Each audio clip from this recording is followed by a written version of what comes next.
ஏன்னா நான் சர்வதேச பயங்கரவாதி. மேல 138 வழக்கு இருக்கு. எனக்கு கடவுள் சீட்டும் கிடையாது. இந்த நாட்டை விட்டு எந்த நாட்டுக்கும் போக முடியாது. மக்களின் பிரச்சனைகளை கவனம் செலுத்தாது. கார் ரேஸ் ஓட்டுறவங்க போய் என்ன பண்ணிட்டு ஃபார்முலா 4 பந்தயம் நடத்துறவங்க என்ன விஷயம்? பள்ளிக்கூடம் 300 பெண்கள் படிக்கிற அரசு பள்ளிக்கூடத்தில் 2 கழிவறை. அறிவு சிறந்த பெருமக்களே, அன்பு தம்பி தங்கைகளே, நம்முடைய தங்கைகள் படிக்கிற அரசு பள்ளியிலே 300 பெண்கள் படிக்கிற பள்ளியிலே 2 கழிவறை. ஆனால் சமாதி பலநூறு கோடியில் கார் பந்தயம் பலநூறு எங்கே இருக்குது? மேற்கூரை இல்லாத மரத்தின் நிலையில படிக்கிற நூற்றுக்கணக்கான மாணவர்கள் இங்கே அறிவு கல்வரை தெருவிலே. இதை உனக்கு முன்னாடி எனக்கு முன்னாடி அனுபவித்த ஒரு பேராசன் இருக்கான். அவன் என்ன சொல்றான்? எல்லா துன்ப பூட்டுகளுக்குமான சாவி ஆட்சி அதிகாரம் மட்டுமே. புரட்சியாளர் ஆனால் அம்பேத்கர் அவர்கள் அதை விட உனக்கு ஒரு பாடம் கிடையாது. அதிகாரம் மிக வலிமையானதுங்கிறார். இப்படித்தான் நடக்குதா? கேரளால பினராயி விஜயன் போகும்போது இப்படித்தானா? அன்னைக்கெல்லாம் பார்க்குற விட்டபடி பொட்டல்ல தூத்துக்குடி போகும்போது அங்கே பார்த்தா ஏர்போர்ட் வந்து நிறுத்திக்காங்க. யாரோ வர்றாரு அமைச்சர். ஒரு தங்கச்சி 2 தங்கச்சி தான். அங்கே ஒரு தங்கச்சி காட்டுல, அங்கே ஒரு தங்கச்சி போலீஸ் நிற்குது. ஒரு தேல் கடிச்சிருச்சியா, ஒரு பாம்பு கடிச்சிருச்சா, அவசரம்யா, எப்படி இருக்குள்ள அந்த தங்கச்சி நிறுத்துற? அப்படி என்ன உன் உயிர் சக்கரையில் செஞ்சிருக்கு, எங்க உயிர் சாக்கடையில் செஞ்சிருக்கு? என்ன ஓட்டு கட்டு வரும்போது இதை சற்று ஒய் பிரிவோட வரலையா? நீ சாதாரண வந்து எங்களை கும்பிட்டு விழுந்திய. அன்னைக்கு ஆரத்தி தட்டு எடுக்கும்போது இதுல ஆசிட்டு ஊத்திருப்பான்னு கவலைப்படாம பக்கத்துல நீங்க இன்னைக்கு வந்து பக்கத்துல வரவே பயப்படுற.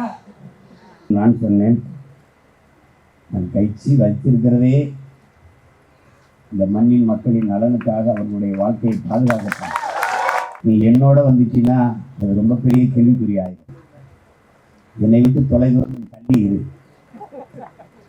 ஏன்னா நான் சர்வதேச பயங்கரவாதி.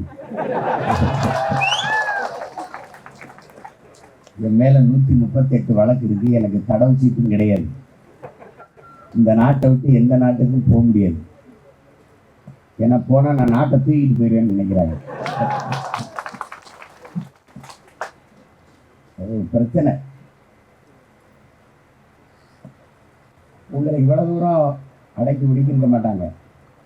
நான் இந்த போராட்டத்துல பங்கேற்று உங்களை வாழ்த்த வர்றேன். இந்த போராட்டத்துக்கு வரேன். நீங்க ஆயிரக்கணக்கில் கூடியிருக்கீங்க. ஆனால் இந்த போராட்டத்துக்கு ஆதரவாக நாங்களும் இருக்கிறோம் என்று பல நூற்றுக்கணக்கான காவலர்கள் நம்முடைய போராட்டத்தில் பங்கேற்று தங்களுடைய ஆதரவை தந்திருக்கிறார்கள். அவர்கள் அனைவருக்கும் வணக்கமும்.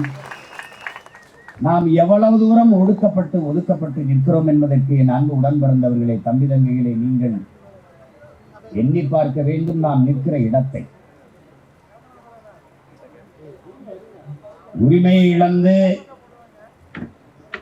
ஒரு நியாயமான கோரிக்கையை முன்வைத்து போராட நினைக்கிற இந்த மண்ணின் பிள்ளைகளுக்கு, உழைக்கும் மக்களுக்கு நின்று போராட நேரம் இடமில்லை என்பதை நீங்கள் தெரிந்து கொள்ள வேண்டும். நீங்கள் எவ்வளவு தூரம் ஒடுக்கப்பட்ட அடிமைகள் நாம் என்பதை அறிவார்ந்த என் தம்பி தங்கையில் சிந்தித்து பாருங்கள். இந்த இடத்துல யாருங்க ஒதுக்குப்புறத்துல எவன் வரமாட்டான, எவனும் பார்க்க முடியாத இடத்தில் நம்மளை ஒதுக்கி தள்ளி இந்த நகரத்தின் ஒட்டுமொத்த அழுக்கும் சேர்ந்து ஓடுகிற நாற்றம் எடுக்கிற நதிக்கரைக்கு பக்கத்திலே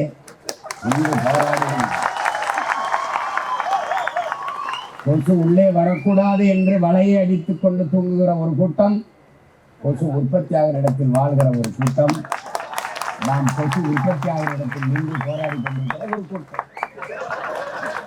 நாம் செய்ய வேண்டியது இந்த கொசுக்களை முற்றுமுழுதாக ஒழிப்பதுதான். போராட்டத்திற்கு நீங்க இளையராஜா, யுவராஜ், ஜனார்த்தனன் தலைமையில போராடுறீங்கன்னா பிரச்சனை கிடையாது. நீங்க அந்நியார் பிரேமலதா வர்றாரு, சீமான் வர்றாருன்னு வர்றாங்களா? ஓஹோ, நீங்க அவங்க ஆளுகளா? இதே கரண்ட் கம்பியில கையை வச்சு அவங்கள வேலை சாதிகளை நம்ம அந்த காட்சியை அனுப்பிக்கிட்டே இருக்கான் என் தம்பியெல்லாம். என்ன பாருங்க, அண்ணா இந்த பாருங்க, அந்த பேருந்து இருந்து குடலை பிடிச்சு தள்ளுற மாதிரி எந்த அதிகாரங்களை அடக்கி ஒடுக்கி நம்முடைய உரிமையை பறித்து ஓரந்தள்ளி நிறுத்தியிருக்கிறதோ அதே அதிகாரத்தில் இருப்பவர்களை இதே போல ஒரு நாள் நாம் தள்ளிவிட வேண்டிய அவசியம்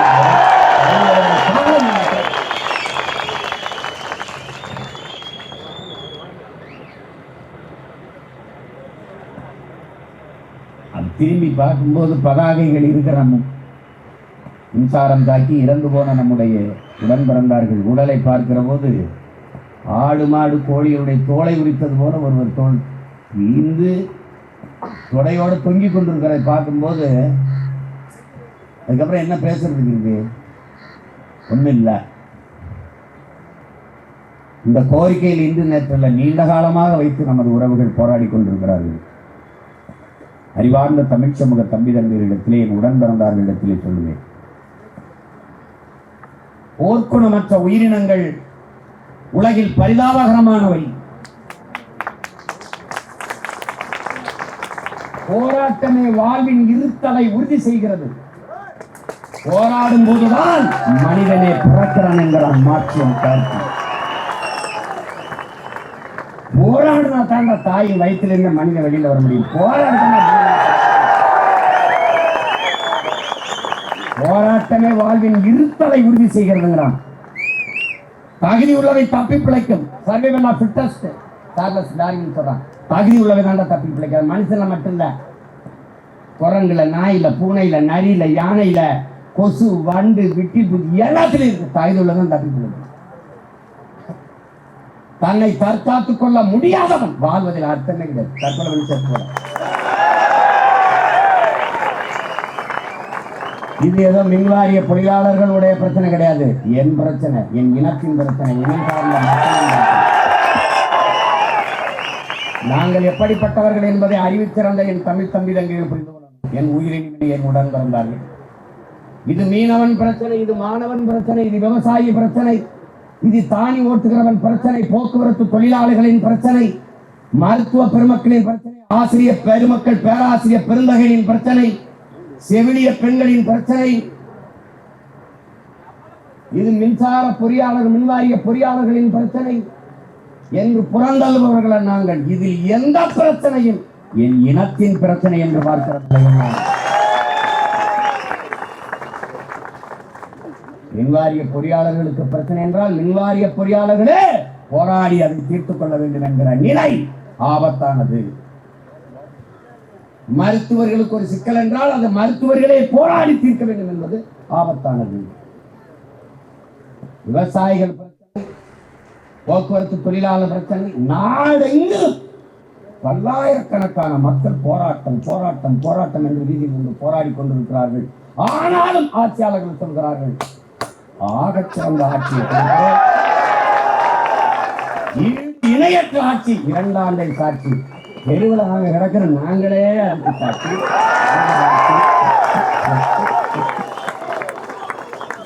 ஐயா சொல்வார் பாருங்க, எந்த கொம்பன் குறை சொல்ல முடியாத ஆட்சியை கொடுத்துக் கொண்டிருக்கிறீர்களா? நாம குறையை தவிர எதுவும் சொல்ல முடியாத ஆட்சியை நீங்கள் செய்து 3 ஆண்டுகள்ல 3 முறை மின்கட்டணம் உயர்ந்து. எதிர்கட்சியா இருக்கும் போது கரண்டை தொட்டால் மட்டும் சாக்கடிப்பதில்லை, கரண்ட் பில்லை கேட்டாலே சாக்கடிப்பது. அதே சாக்கடாய் அப்ப ரொம்ப அடிக்குது.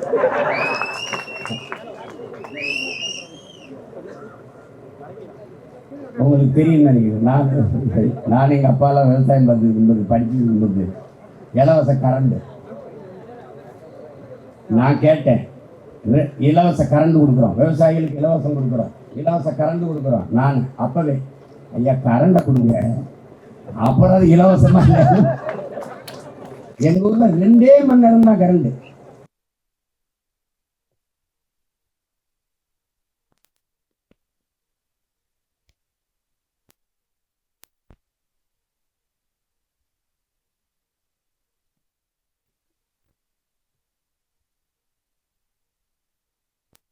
தண்ணி தொடும் பாருங்க.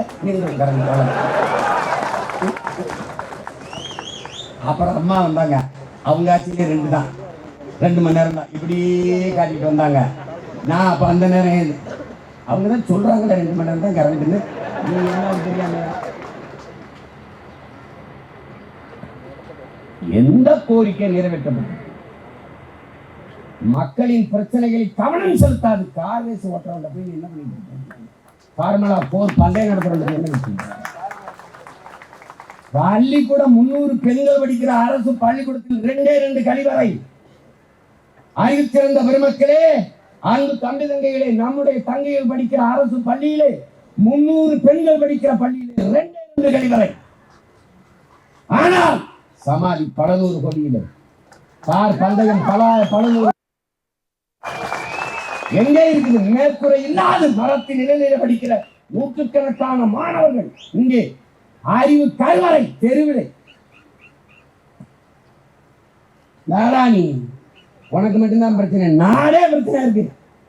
ஊரின் ஓரத்தில் சுடுகாடு அல்ல, இந்த நாடே சுடுகாடு. நல்லா கவனிச்சுக்கணும். நீ ஒண்ணும் கிடையாது உனக்கு. பஸ் காசு, பஸ் பாஸ் ஃப்ரீ. கல்லூரி போறியா? பெண்களுக்கு 500, பெண் பிள்ளைகளுக்கு, ஆண் பிள்ளைகளுக்கு 500. அது புரட்சி பெண். இது தமிழ் புதல்வன். இவனுக்கு 1000, அவனுக்கு 1000, மகளிருக்கு 1000. ஆனால் 1ஆப்புல இருந்து 12ஆப்பு வரைக்கும் புத்தக விலை ஆயிடுச்சு. அப்படியே எது அத்தியாவசியமோ அதன் விலையை ஏற்றிருது. சொத்து வரியை ஏற்றிருது, மின்சார வரியை ஏற்றிருது, பால் கட்டணத்தை உயர்த்திருது, அரிசி வரி, பருப்பு வரி, அரிசி விலை, பருப்பு விலை எல்லாத்தையும் ஏற்றிருது. நீ சிந்தித்து தெளிந்து ஒரு முடிவை எடுக்காத வரை நீ வீதியிலேயே கடந்து செத்து போற தருவாடி. நீ ஒரு தடவை யோசிக்கணும்ல. எதனால எல்லாருமே வீதிக்கு வந்து போராடுங்க? மீனவர் போராட்டம், மாணவர் போராட்டம், செவிலியர் போராட்டம், மருத்துவர் போராட்டம், ஆசிரியர் போராட்டம், வேளாண் குடிமக்கள் போராட்டம், இந்த மீன் பொறியாளர்கள் போராட்டம், போக்குவரத்து தொழிலாளர் போராட்டம், எல்லாருமே போராடுகிறீர்கள், கோபப்படுகிறீர்கள். பிறகு எப்படி இந்த ஆட்சியாளர்கள் வென்று வருகிறார்கள்? யார் ஓட்டு போடுவது? யார் இவர்கள் அதிகாரத்தில் அமர்த்தியது? துன்பத்தை தாண்டவனுக்கே திருப்பி கொடுத்தா உண்மையிலே நமக்கு மூளை என்ற உறுப்பு இருக்கா? சிந்திக்கிற திறன் இருக்கா? அரசியல் அறிவு இருக்கா? கேள்வி வருமா? எத்தனை காலம் இந்த பிரச்சனை? நானே பார்த்தேன் 5 வருஷமா நடக்குது இந்த பிரச்சனை. இந்த பிரச்சனை கொண்டு வந்து யுவராஜும் தம்பியில் வரும்போது பிரச்சனை. இவர்கள் இயக்கத்தின் பொதுக்குழுல நான் வந்து இதே மாதிரி சிறப்பாளர் வந்து பேசுவேன். அப்பவும் இதே கோரிக்கை தான் முன்வைச்சோம். இது குரலற்ற மக்களினுடைய கோரிக்கையா இருக்குது. அரசியல் அதிகாரமற்ற மக்களின் கோரிக்கையா இருக்குது. அதனால இது கவனிக்கப்படல. யாரு சிந்திச்சு பாரு. கள்ளச்சாராயம் குடிச்சவன் செத்ததுக்கு எத்தனை அமைச்சர்கள், எத்தனை பெருமக்கள், எவ்வளவு பேர் போனார்கள். ஆனால் இந்திய கடலுக்குள்ள ஒரு மீனவன் மலைச்சாமி சிங்கள ராணுவத்தால் கொல்லப்பட்டது ஒரு திரும்பி பார்க்கலையே. ஏன் பார்க்கல? இவ்வளவுதான்டா உன்னுடைய உரிமை, உன்னுடைய இடம் இதான்டா. இவ்வளவுதான். எங்க ஓரத்துல போ, கத்திட்டு போ, உன்னை கவனிக்கிறது கிடையாது. நீ நாதியத்தவன், உனக்கு அரசியல் கிடையாது, அதிகாரம் கிடையாது. அதனால நீ ஒண்ணும் கிடையாது. இதை உனக்கு முன்னாடி எனக்கு முன்னாடி அனுபவித்த ஒரு பேராசன் இருக்கான். அவன் என்ன சொல்றான்? எல்லா துன்ப கூட்டுகளுக்குமான சாவி ஆட்சி அதிகாரம் மட்டுமே. புரட்சியாளர் ஆனால் அம்பேத்கர் அவர்கள் அதை விட உனக்கு ஒரு பாடம் கிடையாது. அதிகாரம் மிக வலிமையானதுங்கிறார். அதை தேடி ஓடுறா புறா அப்படிங்கிற. இதே அதிகாரம் உனக்கு இருந்ததுன்னா இப்படியா இல்லையா? உள்ள ஊட்டியலோட கைப்பள்ளியோட வீதியில போடுறதுக்கு இது கேவலம். இது அரசு இல்ல, தரிசு. எத்தனாவது கோரிக்கை வச்சு போராட்டம் இருப்ப? உன் போராட்டத்துக்கு உனக்கு எந்த துறையில் போராட்டம் இல்லை சொல்லு. எந்த துறையில போராட்டம் இல்லை சொல்லு. ஒண்ணு சொல்லு. அல்ல இந்த துறை சரியா இருக்கு சொல்லு. டாஸ்மார்க்க தவிர இந்த நாடு ஆட்சி ஏதாவது டாஸ்மார்க் வாங்க சொல்ல. ஒண்ணு சொல்ல சொல்லு.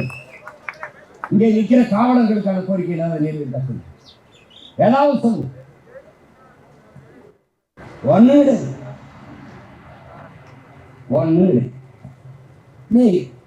இங்கிலாந்தின் பிரதமர் போலீஸ் சைக்கிள்ல போறான் பாராளுமன்றத்துக்கு. சிரிக்காத உண்மையிலே போறான். அப்படியே சைக்கிள்ல போறான், ஷாப்பிங் சுவை ஒரு கடையில பொருளை வாங்குறா, போலீஸ்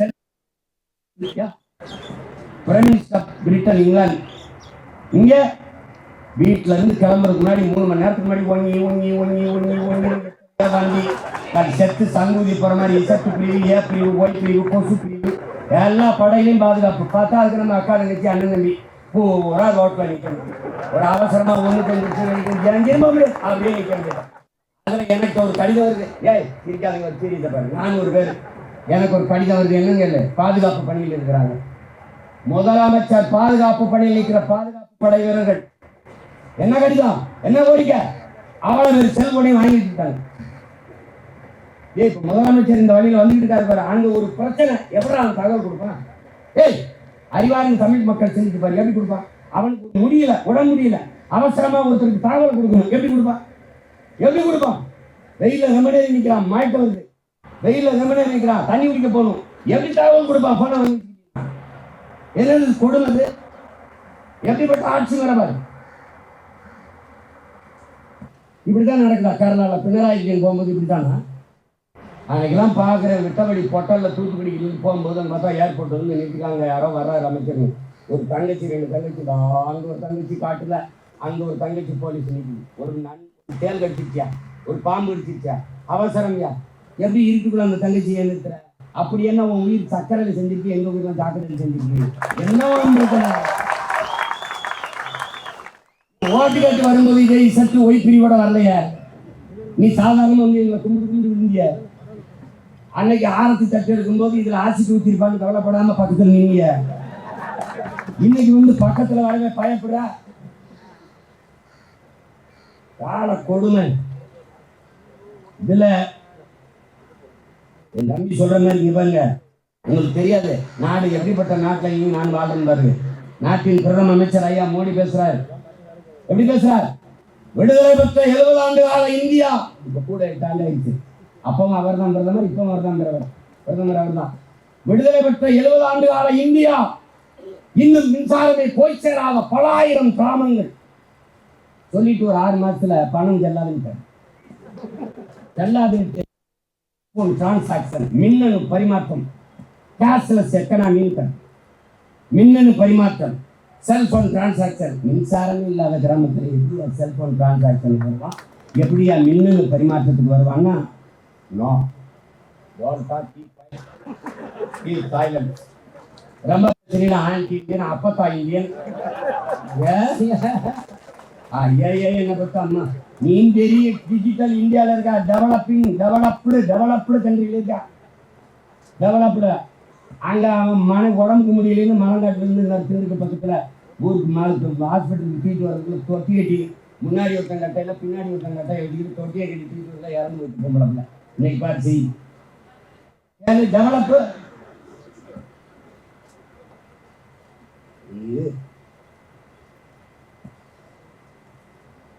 இதுக்கு வேற மாதிரி மருத்துவம் செய்யணும் தம்பி. சிவாஜி படத்தில் அந்த டார்க் ரூமுக்குள்ள வாங்க,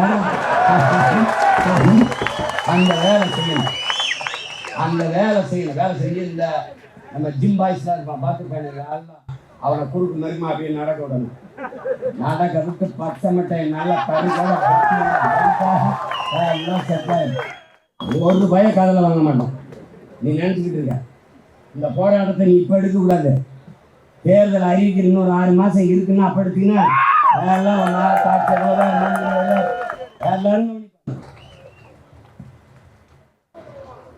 தம்பி. தேடி மருத்துவம் திட்டத்தை கொண்டு வந்து இந்த மகராசக்கள் தான். மக்களை தேடி மருத்துவராக இருந்தனால எங்க இருந்தான் இதே மாதிரி போராட்டிட்டு இருந்தான். ஏன்னு கேள, எனக்கு சம்பளம் கட்டல, சம்பளமே வரல.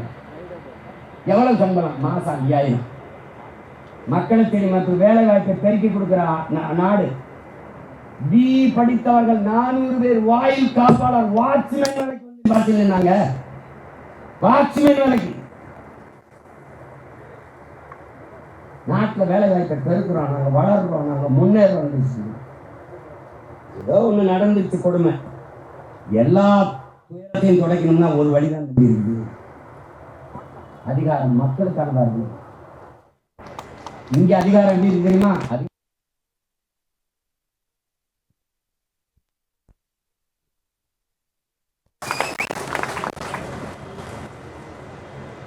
நான் உன்கிட்ட கேட்குறேன், எல்லாம் படித்த பிள்ளைங்க தானே. 9 லட்சம் கோடி தமிழ்நாட்டுக்கு கடன். கற்றறிந்த என் தம்பிகள் காவல்துறை தங்கச்சி எல்லாரும் யோசிச்சு 9 லட்சம் கோடி கடன். இந்த கடனை பெற்று நிறைவேற்றி முடிக்கப்பட்ட நலத்திட்டம் 1. இப்ப அண்ணன் கேட்கிறேன், சாலையை மிக சிறப்புற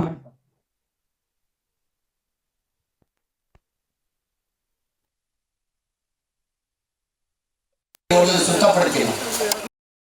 தரமான போக்குவரத்து கொடுத்தோம், நல்ல பேருந்து, அருமையான கொடுத்தோம், தடையற்ற மின்சாரம், மின்சாரத்தை உற்பத்தி செய்வதில் முதலீடு செய்தோம். ப்ரொடக்ஷன் பர்ச்சேஸ்ல இல்ல, வாங்குறதுல இல்லை, வாங்குவதில் தான் இதுவரை இந்த அரசுகள் முதலீடு செஞ்சிருக்கு. 19,500 கோடி 20,000 கோடி.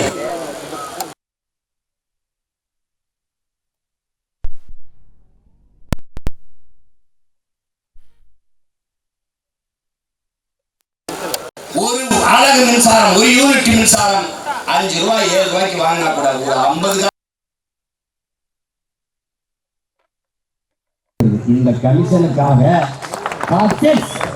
யாரா விற்கிறவன், யாரா விற்கிறவன், கர்நாடக முதலாளி, ஆந்திர முதலாளி, அதானி. ஏன் அதானி தயாரிக்கிறான், நீ என்னன்ற? எல்லாம் கிடையாது. பள்ளிக்கூடம் அவர் தான் நடத்துவாருங்க, மருத்துவமனை அவர் தான் நடத்துவாருங்க, போக்குவரத்து அவர் தான் நடத்துவாருங்க, பிளைட் அவர் தான் ஓட்டுவாருங்க, எல்லாமே வராங்க. அரசு நீ என்ன நடத்துவார்? நான் டாஸ்மார்க்க பிரமாதமா நடத்துவேன். உன் மனசான்ற சொல்லி சொல்லு.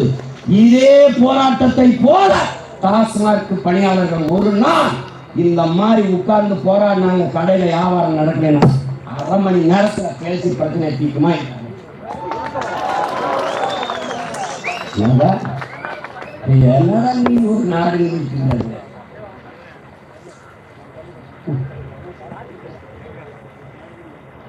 மக்களின் பிரச்சனையை கேட்டு இந்த பிரச்சனை பாரு.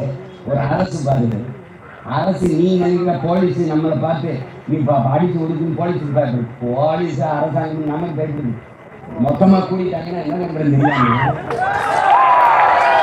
கரூர்ல தடுக்கிற, ராமநாதத்துல தடுக்கிற, மதுரையில தடுக்கிற, ஆனா அங்க தடுக்க ராத்திரி எனக்கு பண்ண போட்டானே. ஆனா இங்க பாருங்க, போராட்டத்துக்கு ஒரு எல்லாரையும் அடிச்சு விடுபடுறாங்க, ஒரு மண்டபத்தை அடைக்கிறாங்க. அப்படியா போடா, யார் அங்க இருக்கிறாங்க? ஆனா போன வாங்க மாட்டாருங்க.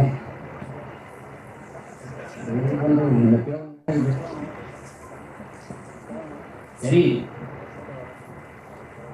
வந்து ஆட்சியாளர்களுக்கு நான் சொல்றேன், எங்கள் தலைவர் எங்களுக்கு கற்பித்ததா, மேலது பிரபாகரன் அவர்கள் எங்களுக்கு கற்பித்தது, மற்றவர்களுக்கு வாழ்க்கையில் எப்போதாவது போராட்டங்கள் வருகிறது, நமக்கு வாழ்க்கையே போராட்டமாக மாறிவிட்டது. போராடினாலும் சாவும், போராடாவிட்டாலும் சாவும். ஆனால் போராடினால் ஒருவேளை வாழ்வதற்கு வாய்ப்பு இருக்கு. அதனால் போராடிவிட்டு சாவும். நாங்கள் சாவதற்காக போராட்ட களம் வந்தவர்கள் அல்ல, எங்கள் உரிமையை பெற்று சாதிப்பதற்காக இந்த களத்திற்கு வந்தவர்கள்.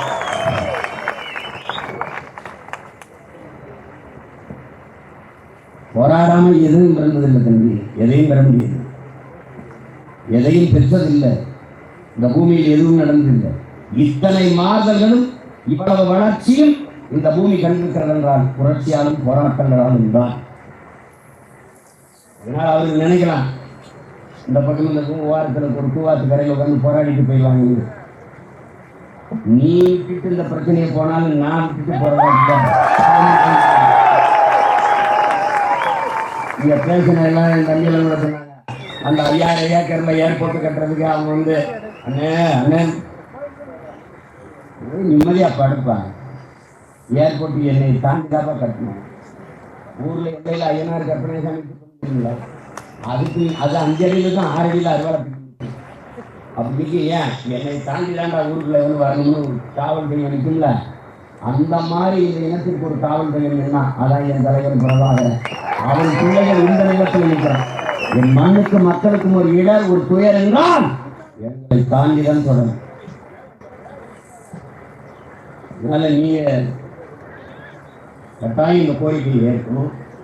எங்களினுடைய பேரன்புக்கும் பெருமதிப்பிற்கும் உரிய மாண்புமிக்க மின்துறை அமைச்சர் மதிப்பிற்குரிய ஐயா தங்கம் தென்னரசு அவர்கள் போராடுகிற இந்த மக்கள் இந்த தம்பி தங்கைகளினுடைய கோரிக்கையை ஏற்று அவர்கள் கோரிக்கையை நிறைவேற்ற நீங்கள் கவனமெடுப்பீர்கள் என்று நான் உறுதியாக நம்புகிறேன். இந்த போராட்டத்தின் வாயிலாக உங்களுக்கு இந்த கோரிக்கையை நான் வைக்கிறேன். மின்வாரியத்துறை அதிகாரிகள் போராடி கொண்டிருக்கிற இந்த பிள்ளைகளை வந்து சந்தித்து அந்த துறை சார்ந்த அதிகாரிகள் அவர்களுடைய கோரிக்கை 30 கோரிக்கை 300 கோரிக்கை ஒன்றுமில்லை.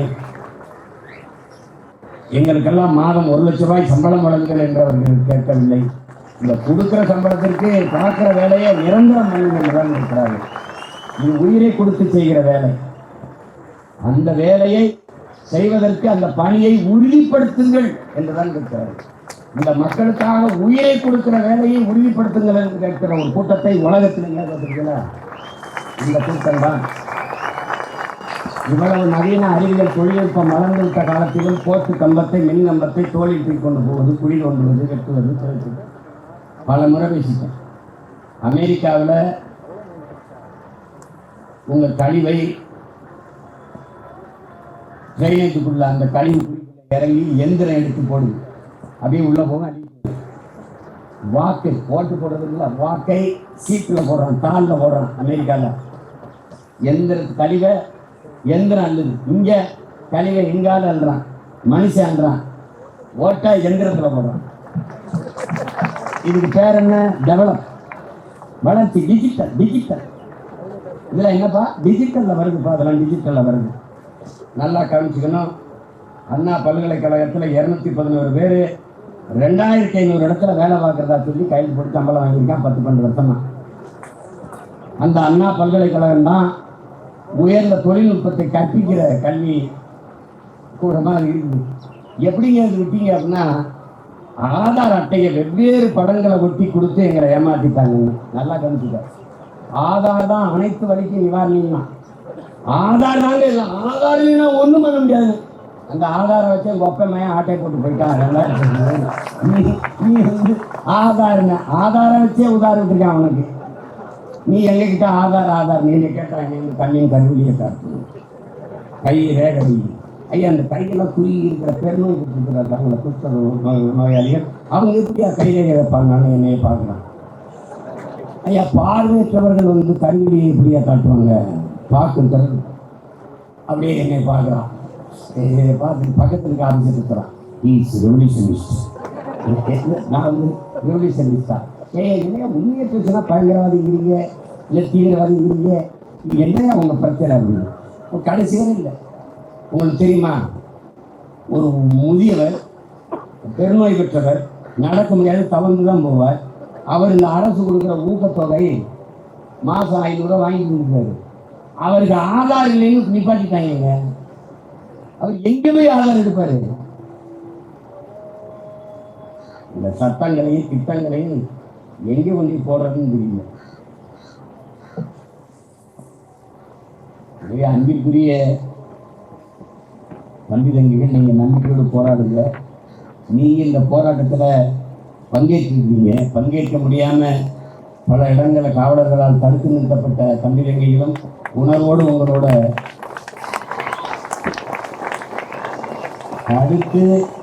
தடுத்து மண்டபத்தில் அடைத்தே பல பேர் கூடியிருக்கீர்கள் என்றால்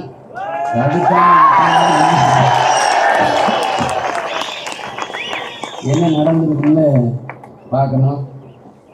கண்ணியை மிக்க நம்ம தாத்தா காகித நிலத்து மணிமண்டபத்துக்கு முன்னாடி இருந்து நம்ம இந்த போராட்டத்தை செய்கிறோம். தாத்தா ஒரு மிகப்பெரிய போராட்டக்காரர். அவருடைய பேர பிள்ளைகள் இன்றைக்கு அவர் விடுதலைக்கு போராடி, விடுதலை பெற்ற இந்தியாவில் மண்ணின் மக்களின் உரிமைக்கு போராடி கடைசி அவர் பிள்ளைகள் நாமளும் போராடுற நிலைமையில் தள்ளப்பட்டிருக்கோம். தாத்தா பார்த்துக்கிட்டு தான் இருக்காரு.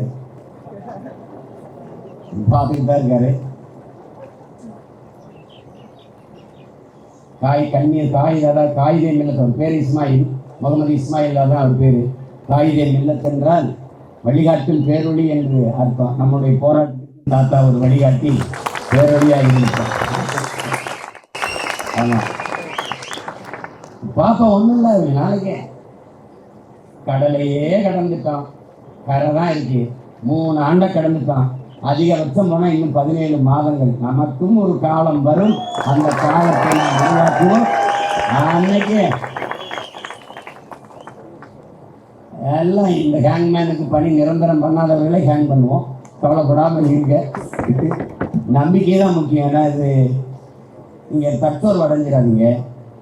இது வெல்லுமா, நமக்கு யார் இல்லையா, அப்படிலாம் நினைக்காதீங்க.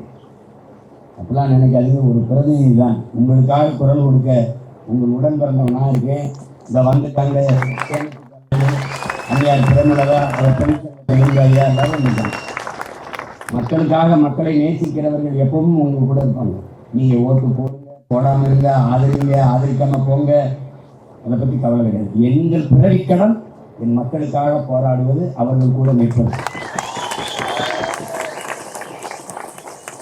நாங்கள் உண்மையிலேயே மிகப்பெரிய பலகீனமாக இருக்கிறவன், பலமற்று இருக்கிற மக்கள், குரலற்ற மக்கள், அவர்களுக்காக நிற்பவன் எவனோ அவன்தான் உலகத்திலே பலமானவன். எவனெல்லாம் அடிமை, நீ அடிமை இல்லை. யார் அடிமை? உரிமை இழந்து அடிமையாக நிற்க, உரிமை இழந்து நிற்கிறவனுக்காக பேசாதவன், பார்வையற்றவனுக்காக வழிகாட்டாதவன், பேச முடியாதவனுக்காக பேசாதவன் எல்லாம் அடிமைதான். உரிமைக்காக போராடுகிற உங்கள் கூட வந்து நிற்காத எல்லாரும் அடிமைகள் தான்.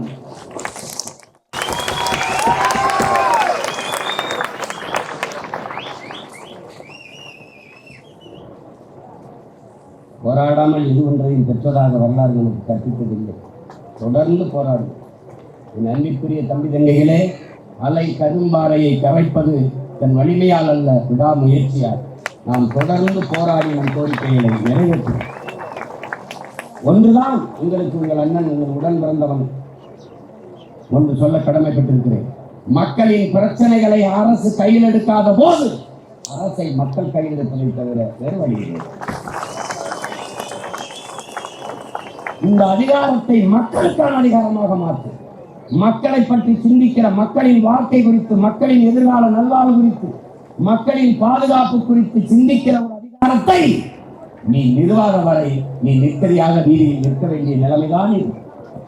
அதை கவனத்தில் வைத்துக் கொண்டு பல்வேறு தளங்களில் இருந்து அடர்த்தியான வறுமை, பொருளாதார நெருக்கடி இருந்தபோது 10 பேர், 20 பேர், 30 பேர், 40 பேர் சேர்ந்து பேருந்துகளை, வாகனங்களை பிடித்து பசியோடும் பட்டினியோடும் உறக்கம் தொலைத்து இவ்வளவு தூரம் பயணித்து வந்து உரிமைக்காக நிற்கிற உங்களை நான் உண்மையிலே வணங்குகிறேன். நீங்கள் ஒவ்வொருவரும் புரட்சியாளர்கள், போராட்டக்காரர்கள், போராளிகள் என்ற பெருமிதத்தோடு உங்கள் அனைவரையும் நான் வணங்குகிறேன். கோரிக்கைகள் நிறைவேறும் வரை கோரிக்கைகள் இணைந்து போராடுவோம் என்ற கோட்பாட்டை ஏற்று களத்தில் நில்லுங்கள். நீங்கள் நில்லுங்கள்.